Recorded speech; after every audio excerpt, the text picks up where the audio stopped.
Welcome to our next adventure, everybody. Here comes Pug, the 2006 Subaru Tribeca that we bought at a late night online auction the other night. It's COVID here at the moment and we're in lockdown, so this is one of those contactless deals. A few clicks, transfer of money and a phone call, and here we are a few days later with him on our doorstep. We've called him Pug because he has a face only a mother could love. But for now, let's get him off the truck and see what we've got ourselves into.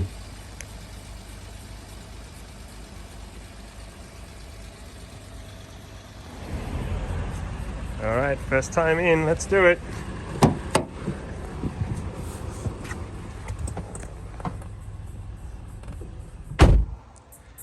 And just like that, it's here. Bought this on Tuesday night. Paid for it on Wednesday, organised shipping on Thursday, and showed up on my doorstep Friday morning. Pretty impressed with the way that whole system worked. I had great communication from everybody. Knew what was going on all the time. It was a little bit of money, but I would definitely say the service was worth it, especially in my situation where I couldn't get out there easily. The only thing is you're accepting it sight unseen, but it's turned out as a good result, I think. Let's take a look at it a bit closer. And first impression is I think we've done all right.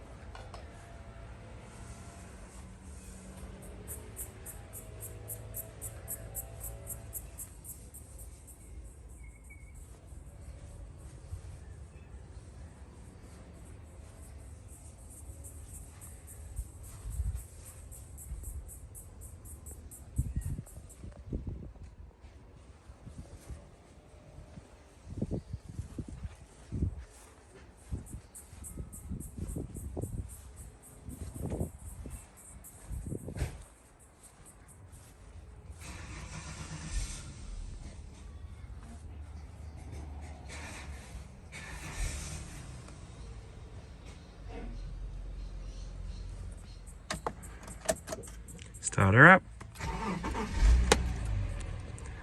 Certainly starts up nicely, no funky noises. All the options. Sat nav, reverse camera, backup sensors.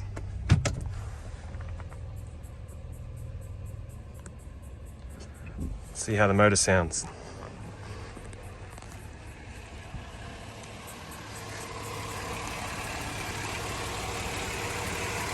Six-cylinder boxer motor, running nicely.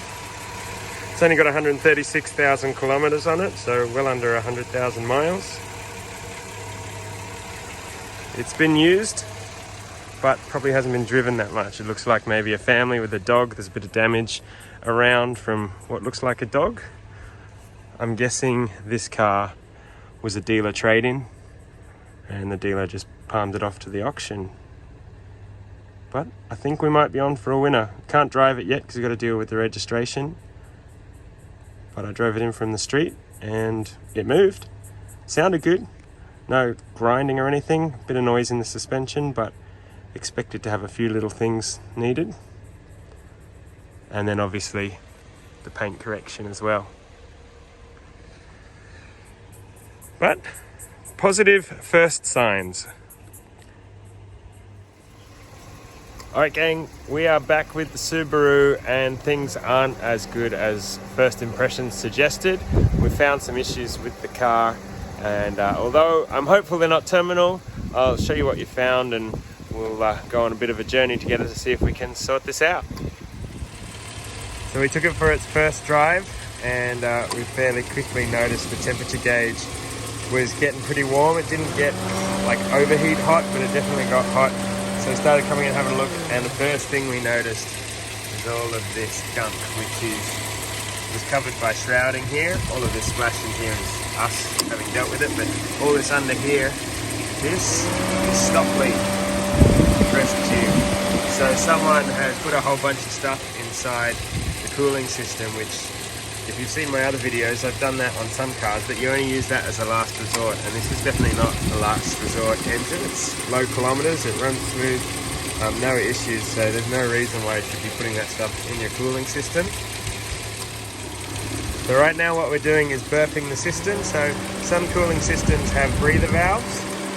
This one doesn't. This is burping it. So what you do is you get a water head on top of your radiator cap and you run the system, and as you can see it's letting air out as it cycles through the system, just like that, slowly, and hopefully we can get all the air out. Now I don't think this is going to fix it, and I believe there's pretty serious issues in there. The heater doesn't work, even though I think we're pretty much at capacity with coolant now, so I'd say there's a whole bunch of stuff stuck around. So there we go, we're just letting the system cool down now and suck in as much coolant as it wants to suck in. Once that green coolant gets down into the tube, I'll top it up with some water and let it suck in the water as well. But yeah, I don't think it's going to be as simple as just bleeding the system. I think with all of this gunk in the system, we don't have a working heater. I'm thinking that gunk's seized up a few things, including the thermostat, potentially the valves for the heater, and we wouldn't be surprised if we even have a clogged up radiator. It's not supposed to do that kind of thing, but this one looks like a very cheap sort of emergency fix. It's almost papery the way it is. It's very chunky, so I wouldn't be surprised if that's been put in and then the system has been allowed to run with air in it. Then that could really clog up things. So we'll do what we can, and we'll have a think, and we'll see what we can fix.